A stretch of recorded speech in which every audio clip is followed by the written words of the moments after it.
12:34, bienvenidos a nuestra emisión de Noticias del Mediodía y les queremos contar que, como les comentábamos al inicio de esta emisión, que se había reportado la pérdida de contacto con 66 soldados de las fuerzas militares, pues ya se tiene contacto con ellos e informaron que la pérdida de comunicación se debía a problemas de mal tiempo. De esto estaremos hablándoles más adelante. Por ahora les contamos que a esta hora el país despide a Germán Vargas Lleras, uno de los líderes políticos más importantes de los últimos años. Vargas Lleras, quien falleció a los 64 años de edad, fue uno de los grandes protagonistas de la vida nacional, Nicolás. Catalina, su familia, amigos, seguidores, adversarios políticos y figuras importantes del mundo político le dan el último adiós en la Catedral Primada de Colombia, esto en el centro de Bogotá. En este punto está María Camila Roa y Luis Eduardo Maldonado con los detalles de las exequias. Buenas tardes, compañeros. Buenas tardes. Así es, en esta iglesia, la más importante del país, la Catedral Primada, se dio el último adiós, María Camila, el último homenaje, el último elogio a uno de los grandes, al estadista más grande de los últimos tiempos, a Germán Vargas Lleras, ex vicepresidente de la República. Una ceremonia religiosa muy emotiva, con muchos mensajes, diciéndole al país lo que puede representar el legado de Germán Vargas Lleras para su futuro. Y mire lo que logró precisamente en ese último homenaje público de cara al país, y fue unir acá, en la sede religiosa más importante de Colombia, a personajes políticos, su familia y amigos que representaban a todos los sectores políticos. Vimos aquí a 4 expresidentes, estuvieron los expresidentes Duque, Gaviria, Samper y Uribe, todos unidos en las primeras filas de esta catedral, despidiendo a Germán Vargas Lleras y por supuesto su familia.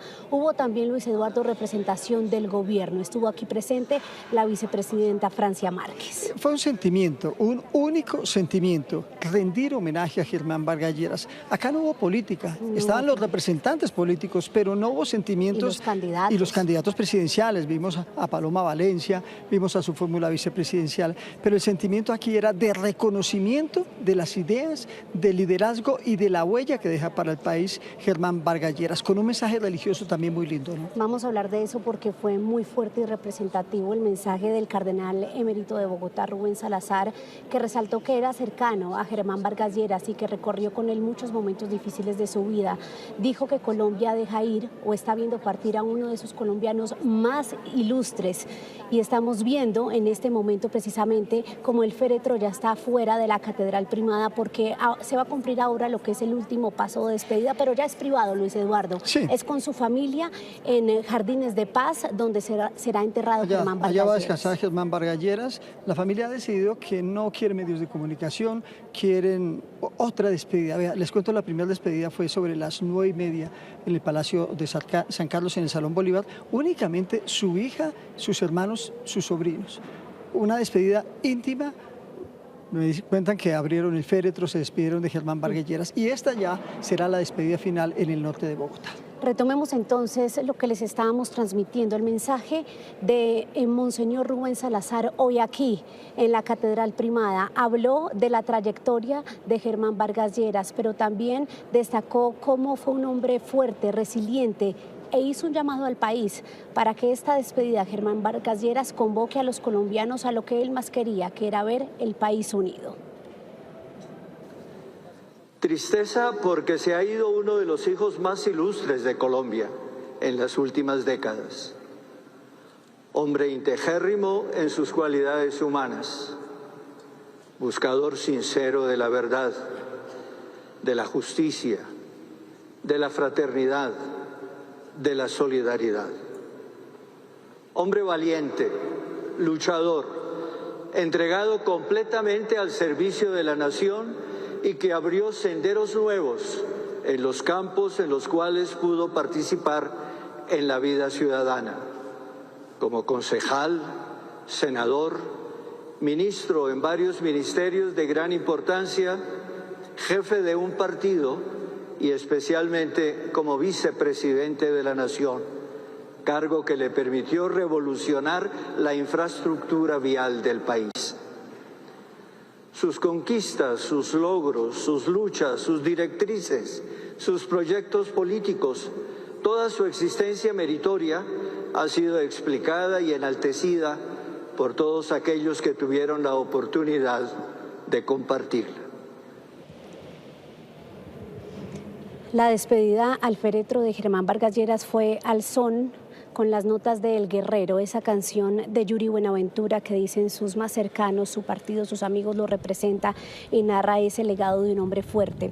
Hoy vivimos aquí también un momento que el país estaba esperando y por el cual muchos se preguntaban, y fue ese abrazo entre un representante del gobierno y la familia de Vargas Lleras. Recordemos que el presidente Gustavo Petro lo calificó como un gladiador de la política y hoy estuvo aquí la vicepresidenta Francia Márquez, que le pudo dar el sentido pésame a Clemencia Vargas, única hija de Germán Vargas Lleras, que estuvo aquí ya también leyendo el Evangelio del Día y con quien usted pudo conversar previamente, Luis Eduardo. Sí, antes de la despedida allá en el Palacio de San Carlos, concedió una entrevista a Noticias Caracol muy emotiva para recordar a su padre, para recordar al hombre que la formó, el hombre que soñaba con ser abuelo antes de morir, y ella dice que fueron los días más felices de Germán Vargas Lleras con el nacimiento de su hijo, pero también habló del Germán Vargas Lleras de carácter, el hombre que decía las cosas y se tenían que hacer, pero se tenían que hacer bien.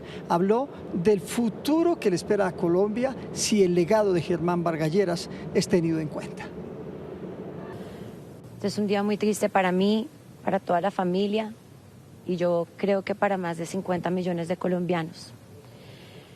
Mi papá nos deja un legado donde no solamente la cantidad de acueductos, aeropuertos, carreteras, viviendas que le devolvieron la dignidad a muchas familias, y como el gran ejecutor que fue, deja una huella más allá del poder, sino como ser humano, como el gran padre, el gran abuelo, el gran amigo de sus amigos, que fue y que para siempre lo recordaremos. Este es un momento para recordar el legado que nos deja, el amor por Colombia y sobre todo él como un gran mentor que dejó huella en tantas personas.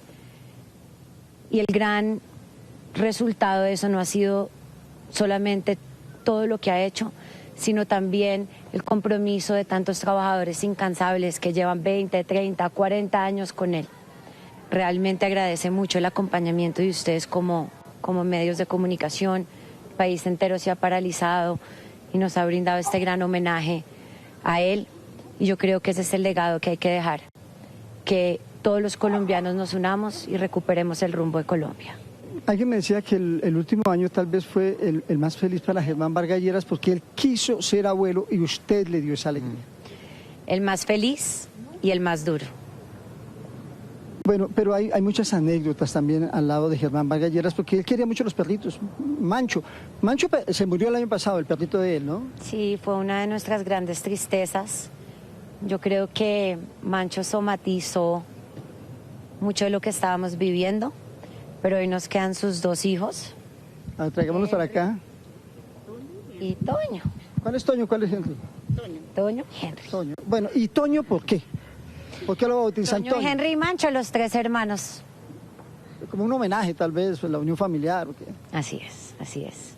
Ocupó todos los cargos públicos más importantes de ese país. Le faltó la presidencia y la gente lo lamenta. Sí. Lamentablemente no lo vimos ser presidente y hoy, tardíamente, la gente lo comprueba, lo recuerda.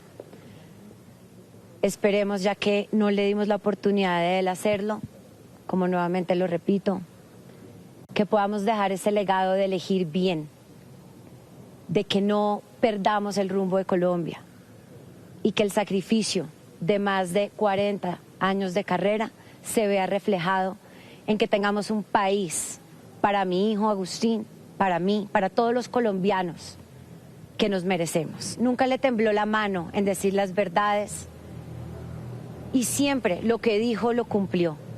Acá necesitamos es recuperar los liderazgos de ejecutar y de cumplir lo que dice y no que quedemos en los falsos discursos y las faltas y las grandes falsas promesas que hoy estamos viendo en nuestros liderazgos. Ayer su tío Enrique, hablando también con Noticias Caracol, nos contaba que hace algunos meses ya largos había hablado con Germán Vargas y que él contemplaba una tercera posibilidad, acarició la posibilidad de una tercera candidatura.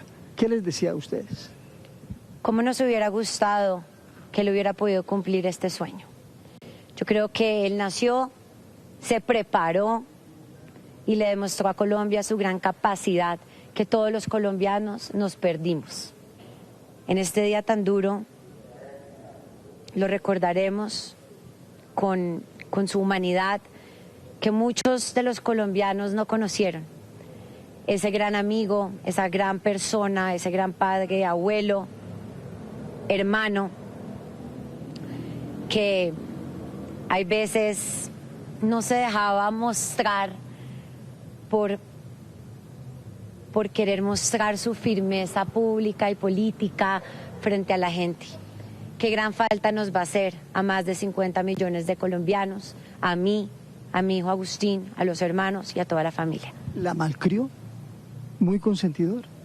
Te voy a decir una cosa, yo siempre he sido muy consentida, hija única.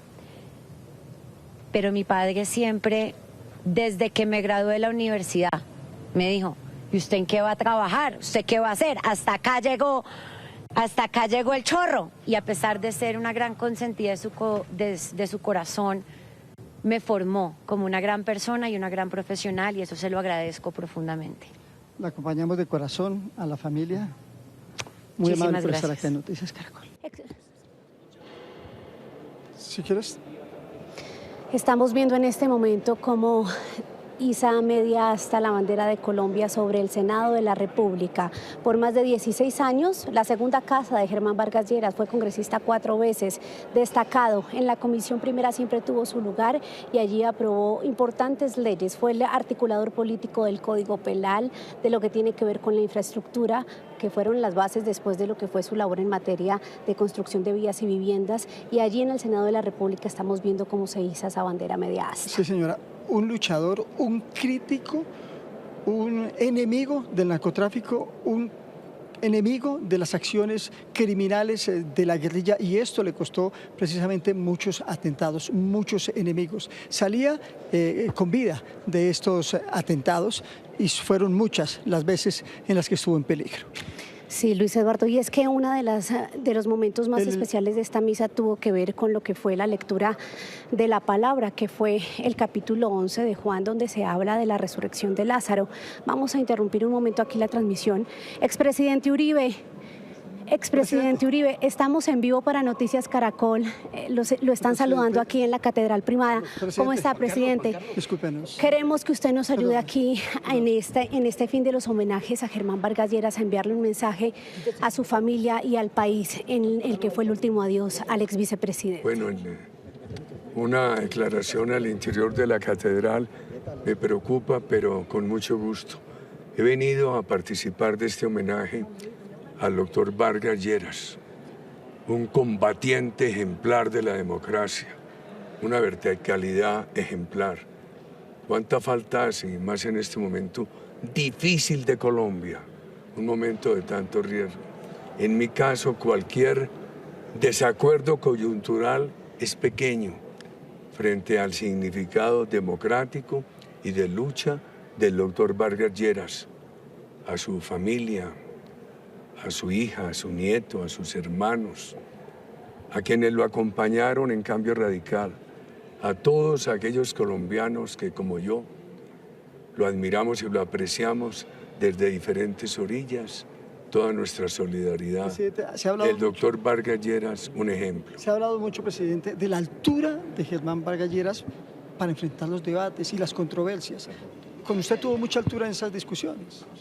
Sí. Discutimos poco, casi siempre estuvimos de acuerdo. Gracias, presidente Uribe. Fue uno de los 4 exmandatarios que estuvo aquí presente en la Catedral Primada. Como ven ustedes siempre, pues la gente se acerca mucho a saludarlos también, porque hoy fue centro de reunión de grandes personalidades políticas de todas las orillas políticas. Pero le estaba comentando Luis Eduardo previamente que el cardenal Rubén Salazar entregó una palabra en la que leyó el Evangelio de Juan capítulo 11, donde se habla de la resurrección de Lázaro.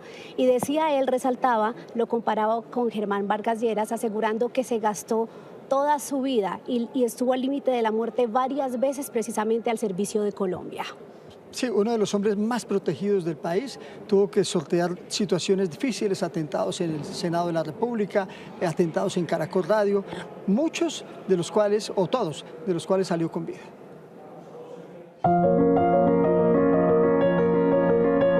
Siempre le servía a Colombia, a defender con vehemencia de la seguridad. ¡No puede arrancar el ministro! Esa bomba rebotó contra un edificio. Tenemos algún día que salir de esta plaga de gente. El crimen no duerme, se necesita judicializarlos. Con mis virtudes y defectos, pero creo ser el colombiano más capacitado para conducir los destinos de este país.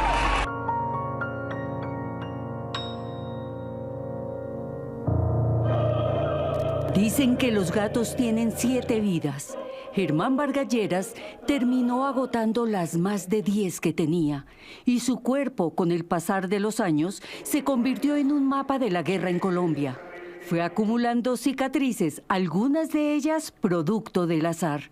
Después de una campaña de haber estado mucho tiempo fuera, tomé la decisión de embarcarme en un crucero de Disneylandia. Fuimos al mar y a mí me atrapó una corriente y me estrelló contra el piso del mar y se presentó algo que se llama médicamente Le Fort.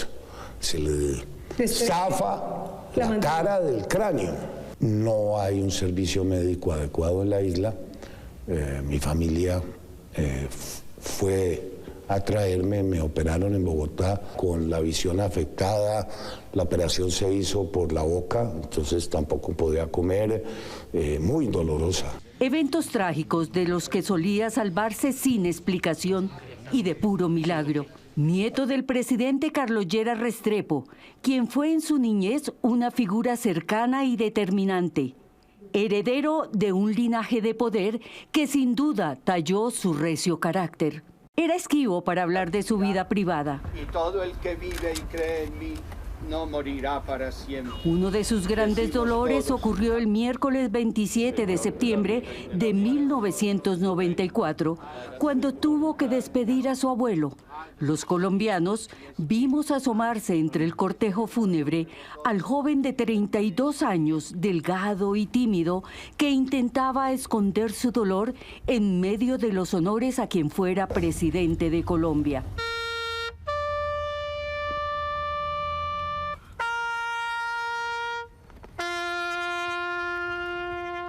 Germán, José Antonio y Enrique, los 3 hermanos Vargas Lleras, supieron de la orfandad materna a temprana edad. Madre murió muy joven, de tan solo 40 años. Desde entonces, jamás he celebrado el Día de la Madre. Germán, el mayor, tenía entonces 13 años, cuando la vida familiar les cambió. Eso fue devastador, sobre todo porque fue intempestivo. Fue un infarto fulminante. Entonces nosotros nos vemos, pues continuamos viviendo con mi padre y con mi abuela. Mi padre fue padre y madre.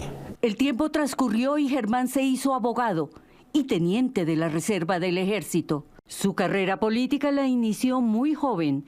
Tenía 19 años cuando se vinculó al nuevo liberalismo.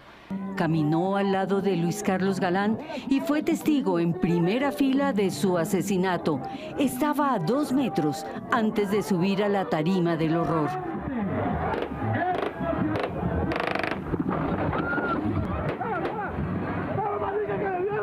Si el sicario hubiera demorado 4 segundos más en hacer el disparo, yo hubiera pasado al frente, venía detrás de él y pues me hubieran también asesinado. Y amerita nuestro apoyo generoso. Fue conquistando escaños políticos, secretario del Partido Liberal en el 90 y concejal hasta el 98, 4 veces senador, en el 2003 con la votación más alta del país. En una de tantas correrías, de subidas y bajadas de avionetas y helicópteros, terminó dando giros incontrolados. El helicóptero luchaba sobre los tejados de las casas por no terminar estampillado en el suelo.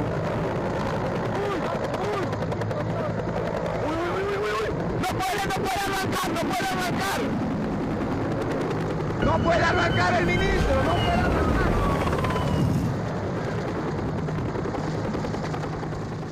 Despegamos del helicóptero, teníamos otra actividad en la ciudad de Pasto, cuando saliendo falló el rotor de cola, pero fueron segundos angustiosos. Sobrevolábamos los techos de las casas del municipio a muy baja altura. Parecía un carro loco, sin control. Nos botamos al piso a esperar lo peor. Le digo una vez más, la pericia, la suerte y Dios, que es muy grande.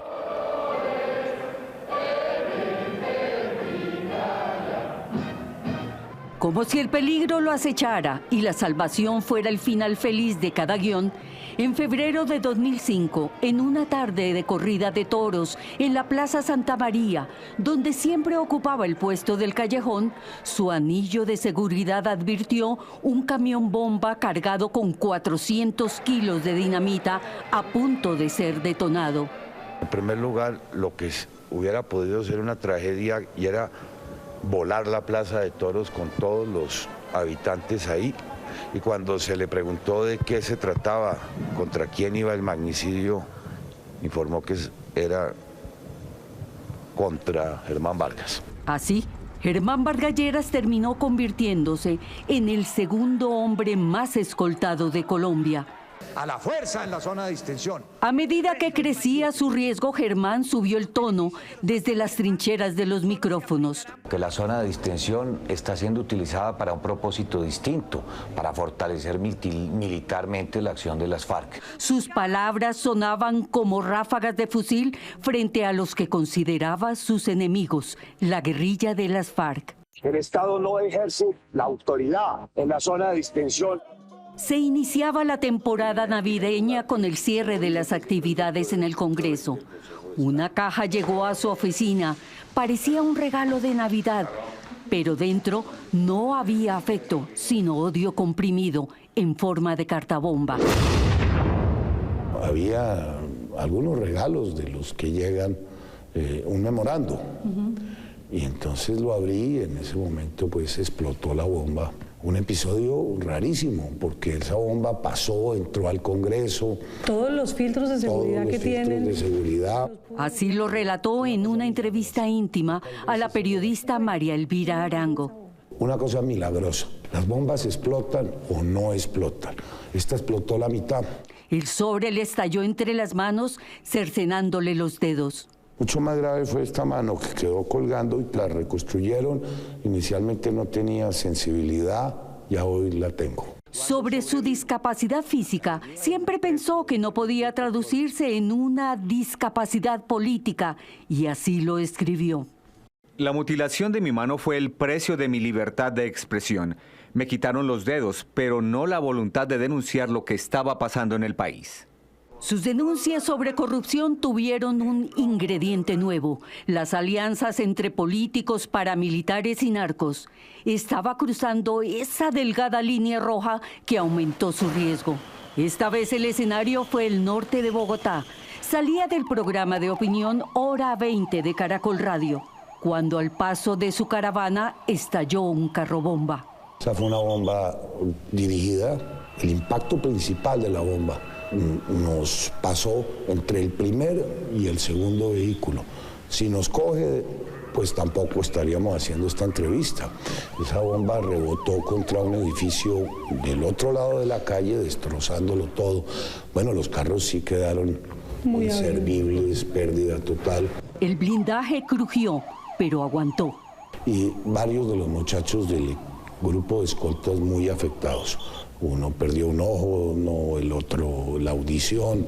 Ese día entendió que no era un político más, era un objetivo militar prioritario. León, que además es enfermero, me hubiera desangrado antes de llegar a la Santa Fe. O la pericia al día que nos pusieron la bomba saliendo de Caracol. Nos evitaron ser asesinados. Yo sinceramente creo que les debo la vida. Vendado y herido, entró al recinto del Congreso como un guerrero sobreviviente, erguido y sin miedo. Fue olvidando que era de carne y hueso y el cuerpo no tardó en recordárselo en el 2014. Sí, juro. Al ser nombrado vicepresidente de Juan Manuel Santos en su segundo mandato, se convirtió en una máquina humana imparable. Nos dedicaremos en el 2016 a ver.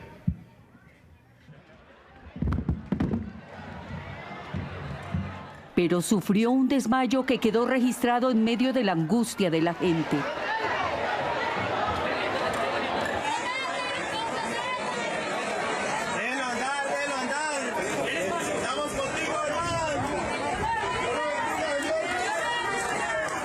Un primer aviso que lo llevó a una cirugía y entendió que además de los enemigos externos, tendría que lidiar con condiciones de salud. Sufrió varias caídas en cicla, desmayos repentinos. De todos terminaba siempre en pie, como curado de espantos. Avanzamos muy bien en esa carretera. Años después de los atentados que casi le cuestan la vida a Germán Vargas Lleras, quedó inscrito en la historia del conflicto armado colombiano como víctima de las antiguas FARC. Hace más de 20 años que vengo reclamando a las autoridades judiciales me esclarezcan qué pasó en ambas ocasiones. Celebro que la JEP me reconozca como víctima, no porque esté pensando en cobrar ni un peso en materia de indemnización.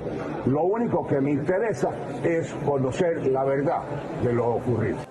Y aunque no hubo un acto personal, un cara a cara con alias Timochenko, la guerrilla reconoció su responsabilidad. Para reconocer mi responsabilidad como coordinador del bloque del Magdalena Medio. En una carta histórica en el 2020, las FARC admitieron, fuimos nosotros, y sí, lo querían muerto, porque su voz les dolía más que las balas. Capos que se colaron en las listas de la FARC. El guerrero.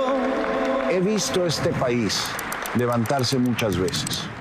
Con este potente video, Vargas Lleras salió de su silencio por un momento para mostrarle al país que seguía en pie. En su libro, Hacer cumplir, avanzar, dejó un pensamiento demoledor que lo describía. Ya me gasté las 10 vidas del gato, pero mientras tenga voz y tenga vida, mi único compromiso será seguir cumpliéndole a este país.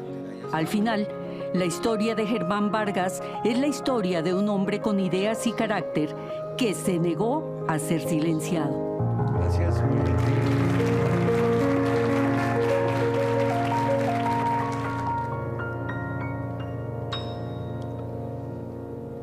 Germán Vargas Lleras será recordado como un enérgico defensor de la institucionalidad y la democracia. Defendía nuestra Carta Magna, la Constitución Política de Colombia, María Camila, y le preocupaba los cambios que estaban proponiendo algunos sectores políticos. Él defendía mucho lo que era la vía constitucional, que fuera a través de actos legislativos. Él tramitó mucho como senador, pero en la última entrevista que dio aquí en Noticias Caracol, le siguió la cuerda al presidente Gustavo Petro con su propuesta de constituyente. Escuchen.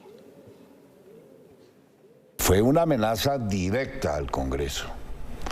Ya lo había hecho en el pasado, de que si el Congreso no le aprobaba sus nefastas reformas, apelaría a una constituyente.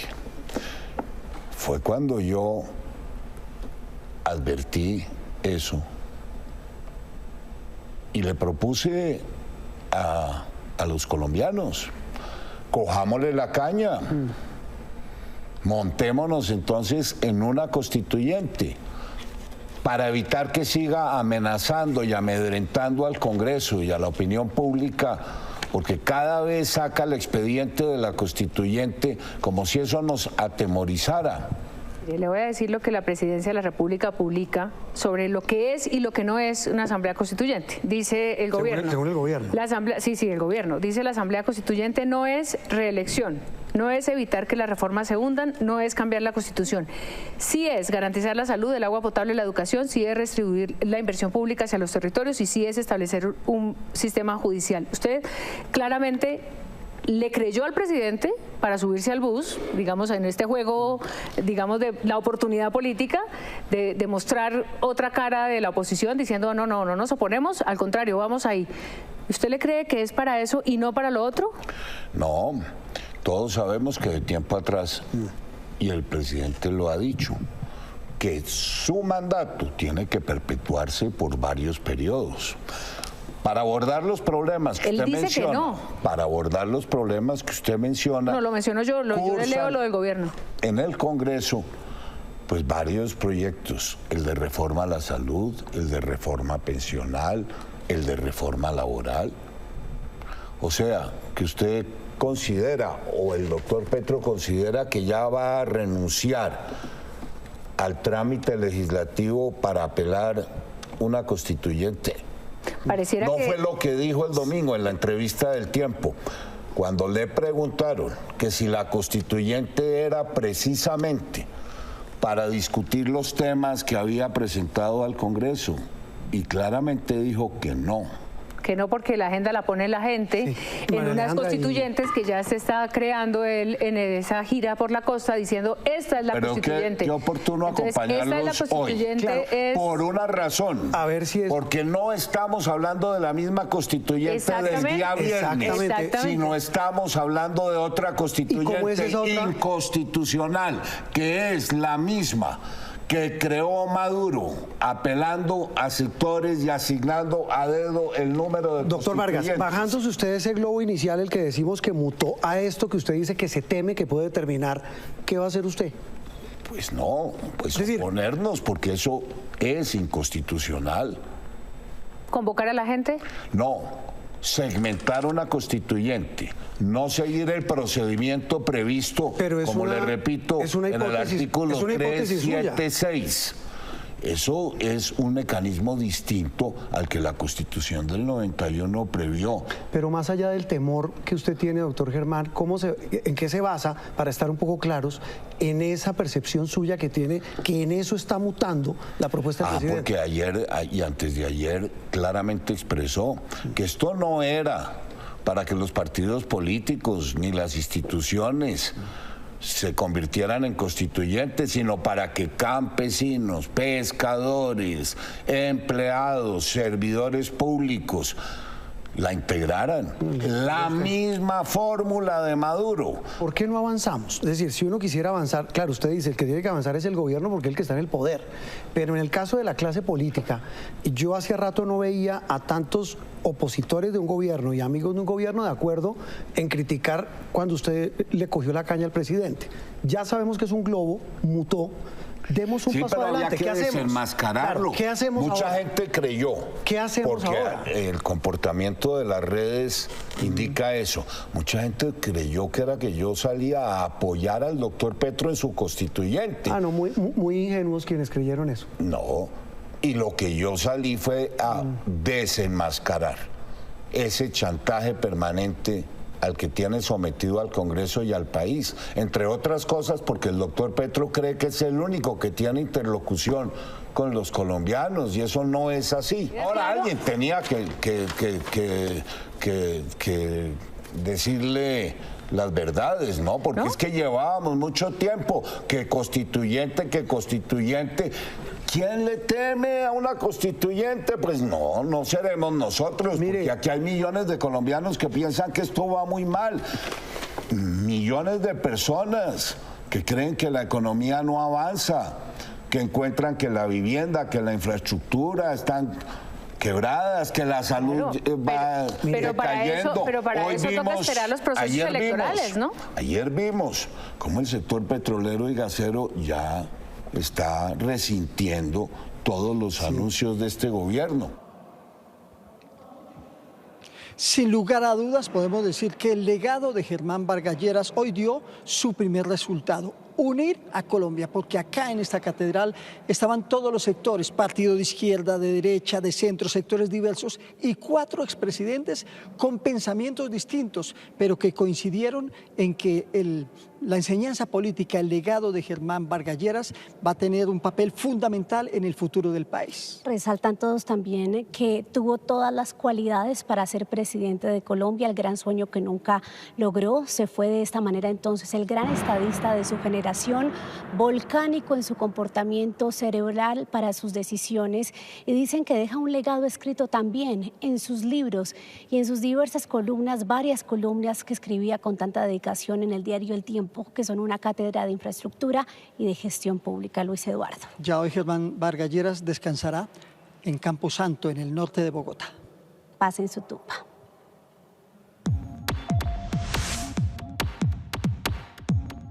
Para usted, ¿cuál fue el mayor aporte de Germán Vargas Lleras para el país? Lo leemos en @noticiascaracol. A la 1:10 p.m, cambiamos de tema para